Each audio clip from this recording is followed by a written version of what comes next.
Good afternoon, my friends. This is the Grim Flayer. I hope you're doing really well today, and we are here to do two things. They're linked. So we're going to talk about the card Fulminator Mage, its role in our deck, and its position in the meta. And I am going to follow up on all of the wonderful feedback to my previous video, the deck tech, the Eldraine and Beyond Golgari midrange deck tech, and the two concepts, the two issues are linked. They are contingent upon one another in terms of how we want to finalize the deck before we start playing with it. So we're going to talk about this card right here, Fulminator Mage, but first we are going to look at the feedback that I received on the channel, on the deck tech. So thanks in advance for watching. Thank you, as always, to the patrons who do make this content possible, and let's begin. Okay, so we're going to take a quick breeze through the comments that I did receive on the deck tech, and literally every single suggestion here is viable. I just want to stress that before we begin. As you take in the sheer variety of options here, every single one of them is viable. So, Nissa Vital Force, Vraska Golgari Queen, these are people's suggestions here. Remember, I did, if you haven't seen the previous deck tech, you can go back and watch that, but I said, we've got a 15th slot up for grabs, what should it be and why? Courser of Krufix, Spellbomb number 2, Murderous Rider, Kitchen Finks, Weather the Storm, and then there were other, main deck tweaks that were offered up as advice as well. We're not really going to delve into that too much. I think I'm going to leave my main deck as is, at least for now. But those were great suggestions as well. But here we're going to focus on the sideboard. More main deck options here. Second, Abrupt Decay. Definitely a really interesting call. Third, Collective Brutality. Very viable. Liliana, The Last Hope. There's a vote for this. Spicy recommendation, Veil of Summer. Definitely a really cool one. Another spicy recommendation here, Force of Vigor, a card I have not cast ever. One that I have historically not felt that we really needed, but hey, definitely very, very viable, especially if the meta goes in a certain direction. More main deck suggestions here and other questions, which is all well and good. But we also have a vote for a second Ashiok, alongside another vote for Spellbomb, which is one that's definitely very, very interesting to me. That does link into the Fulminator Mage discussion. Vote here seems for Murderous Rider. Some commentary here on dropping Fulminator not seeming that weird. We a vote here for something against Burn. Maybe a one of Obstinate Baloth. Another vote for Kitchen Finks. Definitely some cool ideas here. Weather the Storm, so a lot of people wanting to tech against Burn in some way, shape, or form. A very nice late case laid out here for Shadow of Doubt, which is definitely a really cool option, a really cool gotcha card. Engineered Explosives, which is a really good, reliable card to have in your sideboard for sure. Some more commentary on Fulminator Mage not being the best anymore. And Weather the Storm, or Nature's Chant, definitely another spicy suggestion. I did say, I did offer Declamor as an alternative to Chant, which is another thing we could consider, or another copy of Trophy and Decay, and some more commentary here, more general commentary. Damping Sphere, definitely a decent suggestion. I've historically not been as high on Damping Sphere for the Rock as most people are, for reasons I've gone into in the past, but hey, if Fulminator Mage's spot has come into question, then maybe D-Sphere's stock rises, at least if nothing else, in the wake of that. Another vote here for Murderous Rider, for sure. Definitely getting a lot of love in the comments. Speaking of getting a lot of love, some people are getting real excited about the list. Hey, you know what? Me too. Yet another vote for Murderous Rider. Some more general commentary here, and that about does it for the suggestions. So, as you can see, we have a whole lot of options, and with my previous list, we, of course, unless we're chopping and changing, which I don't really plan to do, we only have one slot open. I guess for the sake of completion, we'll show you the list here. These are my 14 sideboard cards if you haven't seen that video. These were the 5 maybe board cards that were most on my radar. And look, we'll add to the comments suggestions, Liliana's Triumph and Duress, those are also both viable. These three were suggested in the comments. They were voted for, basically. So, yeah, there's a lot to do, and there's only one slot to do it with, unless we start to wonder whether Fulminator Mage belongs in the sideboard any longer. So, that's definitely something we're going to talk about right now. So first up, we should probably determine whether it's even orthodox, whether it's totally off the wall or not, to consider omitting Fulminator before we start reviewing the theory behind doing so. And the most recent high-placing rock list on MTG Goldfish, granted this is an unusual one, it has 4 Kitchen Finks main deck, a Life from the Loam, a Dismember, definitely not a usual list. Nevertheless, it is a rock list following a typical rock plan mostly, and it has totally omitted Fulminator Mage. And down here at the bottom where it shows you the percentages of all the recent lists, we see only slightly over half, only 55% of decks are playing Fulminator Mage. And you can go through these leagues yourself if you want. I think it's a little unnecessary to do so for the purposes of this video. But we have seen, granted, definitely a good number of lists still playing the traditional stock 3 Fulminator, but also some playing none whatsoever. Some playing only 2. I did see 1 or 2 lists with 1 when I went through this quickly. I don't remember whether there was more than 1. I know that at least the one that I specifically remember was a Traverse build, so that makes it the one of a sensical choice, but maybe there was a traditional list as well with only 1 Fulminator. But the point here is that I think the days where almost every placing list played between 2 and 4, most likely 3 Fulminator on the rock, are gone. And why is that? Well, let's talk about that.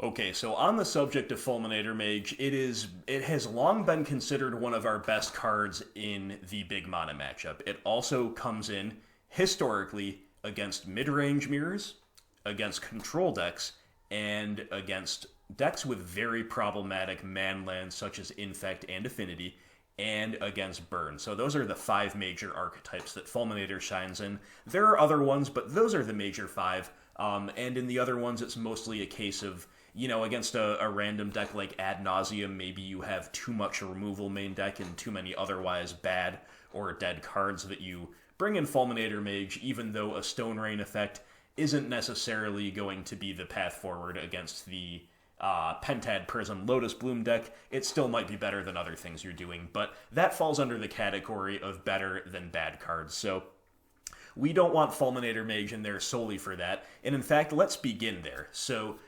Fulminator is a decent role player against Burn for sure, but it most certainly falls under the category of better than bad cards. Therefore, if we replace the Fulminators in our list totally, we should be replacing them with things that are at least that good against Burn.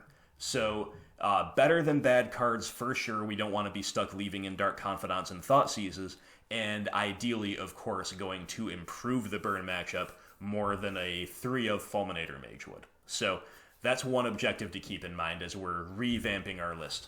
The next archetype, let's talk about the creature lands archetypes like Infect and Affinity, that they can realistically kill you with those, so bringing in Fulminator is very good.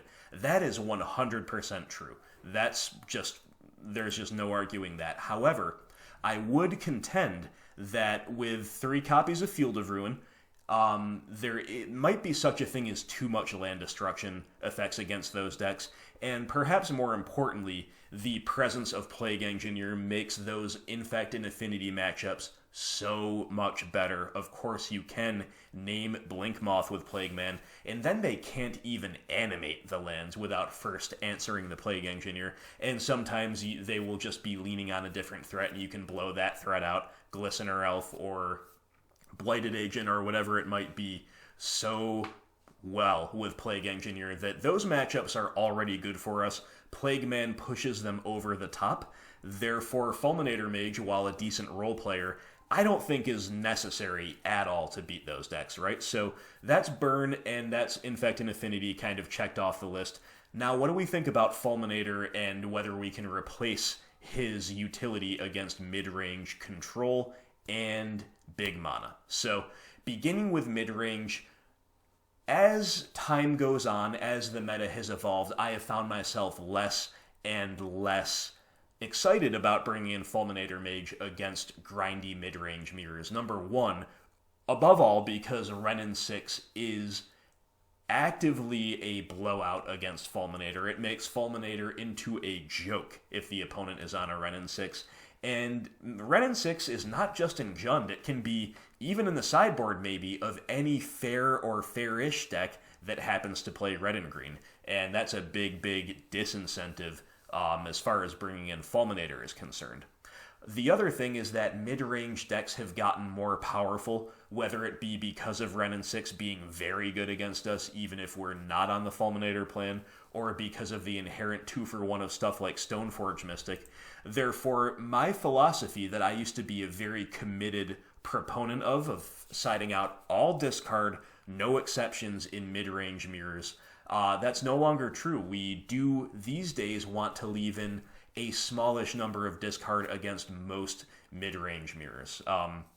Maybe 2 to 3 is an average baseline. That, of course, depends on everything else that's going on in both your deck and the opponent's deck, right? But the point is, we no longer need to bring in Fulminator because it's that much better than discard. I don't think that's true anymore in most mid-range mirrors. Now, Fulminator is still very good against control decks. There's no question about that. It can help you extend into a possible sweeper, and if they do have the sweeper, you can get the value off of it by sacking to destroy, hopefully, a Celestial Colonnade. If they don't have the sweeper, you get to pressure their life total or their planeswalkers with a Grey Ogre. You can also Stone Rain them and Steel Wind some of the time, because they are mana hungry, so make no mistake, Fulminator is still very good against control. But control decks are, at least some of the time now, not going as big. They're playing Stoneforge Mystic. They're playing a lower curve, more interactive style like the Jeskai Stoneblade is a great example of something where Fulminator is a lot higher variance against a deck like that than it is against traditional Verdict or Miracles blue-white control without Stoneforge Mystic, right? So even though Fulminator, I think, is better still against control than against all of the other archetypes we mentioned, definitely seems still a little bit worse than it once was. So much like the burn matchup, we need to say, okay, if we are going to cut Fulminator from the list, can we replace it with things that are sufficiently powered against control where we're not downgrading our deck? Now, finally, the most egregious archetype that we will miss Fulminators, and if we do cut them, is, of course, big mana, and there's just no getting around that. We can play all the other cards we want, and many of them are very, very good, but often Stone Raining the Valakut deck, the Amulet Titan deck, or the Tron deck is the best thing we can do. So there's no question, I think, that overall, replacing Fulminator Mages with other things will be a downgrade against big mana. But look, we've already got 3 Collector Ouphe in the case of Tron. That is definitely a good piece of the puzzle alongside our normal plan. We can really get there a lot of the time if we're going discard into Ouphe into Liliana. Something like that. Very, very powerful, especially on the play.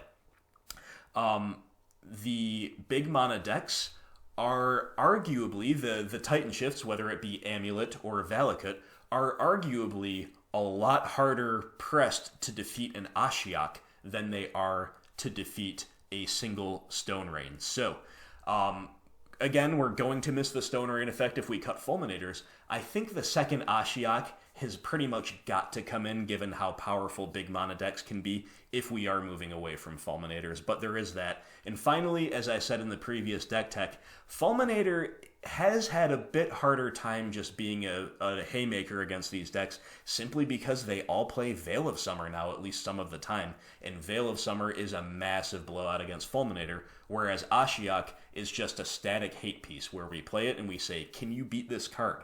Can you answer this card? And a lot of the times, I think the answer is going to be no, and it might give us a lot more time to get over the line than, again, a single Stone Rain that can be blown out by a Veil of Summer, can be blown out by some way to play lands out of the graveyard, can be blown out by, like, the opponent holding up a Sakura Tribe Scout in Amulet Titan to flash in a man land and bounce the other land that we're trying to target. There's just a lot of counterplay to Fulminator Mage. There might not be as much counterplay to Ashiok Dream Render. So, to review, Fulminator Mage is good against burn. It's at least better than bad cards against burn. And hey, I have won some games against burn on the back of Fulminatoring them off of white, no question. It's definitely decent against Affinity and Infect. It used to be good against mid-range. I think it's a lot worse now than it once was. It is still good against blue-white control, but the lower curve and the less traditional control they are, the worse it gets. And finally, it is still great against big mana, but arguably worse than it used to be, especially compared to something like Ashiok. So, we're going to look at a revised list without Fulminator and with 3 new cards, and with those 5 archetypes in mind. And we're going to say, is the deck better without Fulminator, or is it better with Fulminator? Let's find out. Okay, my friends, so once again, here's the old list. Here's the one I showed you the other day with the 14 cards in the 15th open question slot and the 3 Fulminator Mage. So what have I replaced 3 Fulminators with in the new Fulminator-less rock? Well, here you go. So once again, we're leaving a slot open just for the sake of easy comparison and also for the sake of your contribution. Once again, you can have your say here and let me know what you think the 15th card should be. We'll talk about that at the end. Main deck is unchanged from what you saw the other day. Same 60, very confident in that. I again do appreciate the tweaks people suggested, and especially the double questing beast. It might prove to be correct to play the second in the side, get like a Kalitas main deck or something. Who knows? But we're going to test 2 main, and otherwise I'm pretty pumped to play this. We do have the 3 Fulminators gone, and what have we done in their place? Well, as I mentioned while talking about the big mana archetype, I think the second Ashiok is huge here if we are moving away from Fulminator. Again, arguably 1 Ashiok better than 1 Fulminator, so we're very happy. Even the prospect of drawing duplicates is not that bad, because a lot of these decks, maybe Tron can still get there against Ashiok, but it's going to shut off a lot of their ways to get to Tron. And the Amulet and the Valakut decks almost certainly cannot beat us, unless we're doing nothing else, really, and they've got some value pieces or something, without taking care of Ashiok. If the game is close and they can't take care of Ashiok, we are going to win it for sure. So I think the second Ashiok has to come in if we're cutting Fulminator. And here's the other 2 cards I put in. So we've got Kitchen Finks and we've got Murderous Rider. So let's think about the archetypes we were talking about before. Number 1, Burn. Well, we are way better against burn with Finks and Rider than we are with 3 Fulminators, because Rider we can mostly cast as a 2/3 lifelink, which is good. It's pretty good against burn in the context of the rest of our plan. If they're really low on resources and we're really far ahead, like let's say we're on the play, they mulligan down to 5 or something, and they're leaning really heavily on like an Eidolon, maybe we even do want to cast Swift End. That's still an option. I think most of the time we'll just be casting it as a 2/3 lifelink, but hey, that's pretty good in that matchup. And then of course Kitchen Finks is just awesome. Just lights out against burn if you get it early, and if they're on a creature-based progression, pretty much just lights out. As good, almost as good anyway, as Collective Brutality. So I think we're clearly better against burn. The next thing was the Infect and Affinity matchups. We are pretty clearly worse against Infect and Affinity, but again, I think those matchups are favored for us. They're not that common anymore, and arguably Fulminator Mage was kind of the last name on the team sheet in terms of what I brought in. I think we're going to be just fine with 3 Collector Ouphe and 3 Plague Engineer against, and Collective Brutality perhaps, against Affinity variants, and against Infect, similar thing, but without the Collector Ouphe, and maybe bringing in 1 or 2 other things. But again, I think inherently, we have such a natively good matchup there that I'm not too worried about it. Against mid-range, which was the 3rd archetype we talked about, again, Fulminator is something I was bringing in not anywhere near as much as I used to, and now, if they are a deck like Abzan Stoneforge that uses a very powerful search function, and uses fetches, and uses the graveyard for lingering souls, like for direct value, then Ashiok is an option. So that could help. But really, against any mid-range deck, basically, Kitchen Finks is going to be good.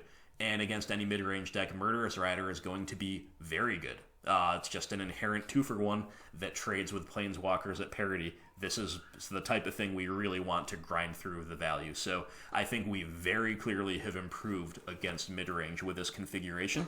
And against control, I would argue that we are also roughly as good, if not better. Simply on the strength of Murderous Rider, again, being that inherent 2-for-1 that takes care of Planeswalkers. But these days, with the opponents leaning on Supreme Verdict more, even Kitchen Finks is a somewhat reliable 2-for-1 against blue-white control. Definitely a really reasonable card to bring in. And finally, against big mana, we do get a little bit worse overall, I would say, without Fulminator Mage. But Ashiok, the second Ashiok, is hopefully going to go a long, long way for us. And against Tron, I think we're very well teched for it with 3 Collector Ouphe among the other usual tech. And against the Valakut decks, they're kind of our worst matchup anyway, so there is an argument for saying we've got a couple of really good hate cards for you, and beyond that, we're not dedicating too many slots. We're not warping our sideboard too much. So I think against the 5 archetypes where Fulminator was really in the deck for, we're overall coming out ahead with these changes. And then for other archetypes that Fulminator wouldn't play a role in, I have to imagine that having access to Ashiok or Finks or Rider, or 2 or 3 of the above, is going to be very, very nice against the other archetypes where Fulminator wouldn't even come in the first place. So overall, make your counter arguments if you so desire, but I think on the face of it, unless I'm underselling the power of Fulminator in some of these archetypes and maybe overselling some of these alternatives, I think we're definitely looking a little bit to a moderate amount stronger overall. Finally, my friends, if we are going to pursue this list, we should figure out what the 15th card should be, and once again, you can have your say. So we have replaced 3 3-drop Fulminators with 3 3-drops Ashiok, Finks, and Rider. So again, my idea of wanting to play a lower curve does recur here. We haven't lowered the curve, we haven't raised it either, so I guess we could begin by talking about the lower curve stuff. Now, I took the duress out of from my own maybe board relative to last time. I just gave it some thought and was thinking, look, Force of Negation has made the format a little bit more creature-oriented in terms of the combo decks, right? So Duress is very, very good. It would be nice, actually, against the big mana decks still to have access to this. It would lessen the blow of losing Fulminator Mage, but beyond that, you're thinking of stuff like a lot of the combo decks, or even against burn sometimes, you really want your discard to be able to take a creature these days. So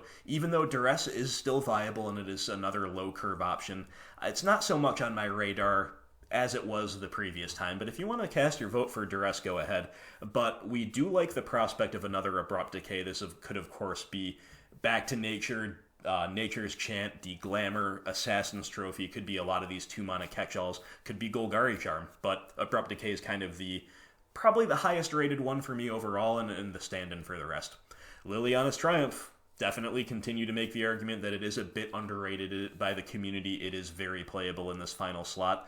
A lot of the stuff is geared toward having just a little bit more removal, and EE is no exception. It's good against a lot of the meta right now. I think this would be a very, very fine card to register. Let's talk for a moment about Damping Sphere. So in the past, as I mentioned, I have kind of poo-pooed Damping Sphere. I remember there was a time where a lot of people were packing 2 and 3. I just never, ever thought that was correct. I think time has proved me mostly right on this because, look, we have a natively good matchup against a lot of the decks Sphere is good against. With Tron and Amulet, the big mana stuff arguably being the biggest exceptions. But even against those decks, they're playing EE or Oblivion Stone or something. So taking your turn 2 that should really be used for a Tarmogoyf or a Dark Confidant off to play a D-Sphere definitely doesn't seem like a winning line. It's more like playing not to lose. Now, granted, it can be part of a winning progression, but on the whole, it turned on their nature's claims that might otherwise be dead, things like this. I was just never a huge fan of it. But if we are playing without Fulminator, then maybe Damping Sphere does have a good role in our deck. So let me know if you want me to play the Sphere as card number 15. And finally, I definitely can't resist the prospect of lining up with another Planeswalker. This would make us extremely value positive out of our sideboard. We could have Liliana the Last Hope for the recursion and the extra X1 hate, and as a win condition against control. Or we could have Vraska Golgari Queen, who does give us a little bit more life gain against burn, probably lines up a little bit better against the more mid-rangey decks that are coming out to play now, like the Bant decks, the Stoneforge Mystic decks. So real pros and cons to each of those. Either one's viable for sure. But anyway, my friends, this is the revised Fulminator list. So what I would like to hear from you is, number one, whether you would like me to start playing on the channel with Fulminator or with the no Fulminator list. Number two, if it is the latter, if it is the no Fulminator list, let me know what you think about the changes that I made and about what you would like to vote for the final slot. There are other things, of course, I didn't include in the maybe board. Nissa Vital Force, Veil of Summer, Shadow of Doubt, lots of spicy suggestions. Duress too. So, yeah, let me know what your preferences would be and what you thought about these changes. Okay, my friends, so that was kind of the case against Fulminator Mage. Now, I'm not fully committed to this. I do love this card. It's one of my favorite cards, especially the UMA one. I think this guy is awesome. I love the Grey Ogre / Stone Rain that can be bought back, admittedly with effects we're not playing as many of, like No Unearth and maybe or maybe not Lily the Last Hope, but still, this card has been great for me. It's been a loyal servant. I do just wonder if its time has not necessarily passed, but if it's time to maybe move away a little bit. Here's one thing I forgot to say.